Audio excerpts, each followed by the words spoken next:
Saya sering bertanya, kalau Yesus dianggap mengatakan itu, kalau tidak bertobat dan menjadi seperti anak kecil, kamu tidak masuk surga. Saya ingin bertanya, studi kasus saja gitu ya. Kalau ada orang lewat ceritanya, dia dengar Yesus ngomong begitu, terus kemudian orang itu bertobat, kemudian seminggu kemudian orang itu mati, orang itu masuk surga, masuk neraka. Saya sering nanya orang Kristen begitu. Kalau orang Kristen yang menggunakan akal sehat dan bersih dari doktrin, otomatis dengan rumus tidak bertobat tidak masuk surga, berarti kalau ada orang bertobat masuk surga masuk neraka, harusnya masuk surga, betul kan? Tapi saya bilang, tapi Yesusnya belum disalib. Kalau Yesusnya belum disalib, orang bisa masuk surga, berarti sebenarnya Yesus perlu disalib nggak buat tembus dosa orang manusia? Itu sering orang terjebak dengan pertanyaan saya seperti itu, sehingga saya baru mikir, oh iya ya, kalau begitu ajaran siapa? Yesus harus mati di atas kayu salib untuk menebus dosa manusia. Itulah ajaran Paulus. Ya, jadi Yesus dan Paulus mengajarkan sesuatu yang berbeda. Ketika kita sudah berbicara cukup panjang dengan orang-orang Kristen yang datang ke tempat saya, akhirnya orang Kristen itu sendiri bisa mengakui bahwa dia pengikut Paulus, bukan pengikut Yesus.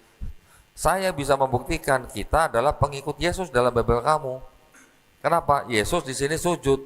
Di Islam kita diperintahkan mengikuti taat kepada Allah dan taat kepada Rasul.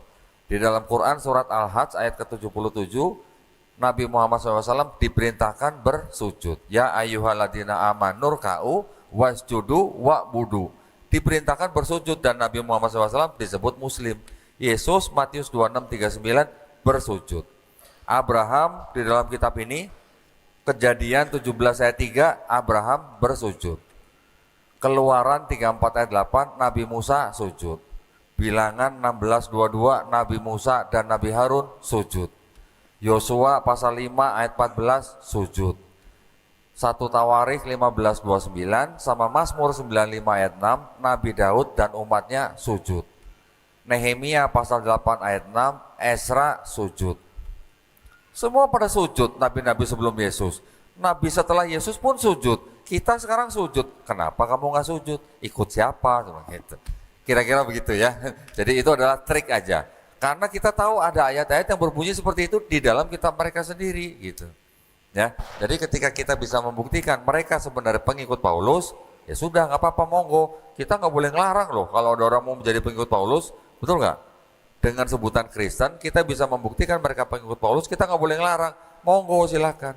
Kami yang pengikut Yesus dalam kitab kalian, gitu. Selain, ya, semoga menjawab pertanyaan. Silakan.